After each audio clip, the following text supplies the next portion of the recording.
how to add or remove payment methods on Uber Eats. In order to do so, you may follow up these simple steps. So once you are in Uber Eats application, you should be finding this kind of interface.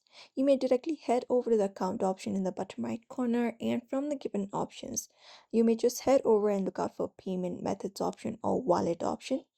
After that, once you open it up here, you will be finding payment methods option. If you have added any kind of payment method on Uber Eats, you will be finding it right below it, such as Venmo, PayPal, gift card, and different other options. Now, in order to remove it, you can easily locate up the payment method that you've added. After that, when you tap on it, you should be finding add or remove option. All you gotta do is simply tap on remove once you've added the payment method if you would like to remove it.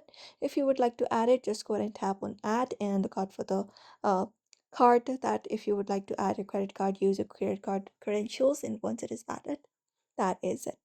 So this is how you add or remove payment methods on Uber Eats. So I hope this video was helpful. Give it a thumbs up and subscribe for more tips and tutorials.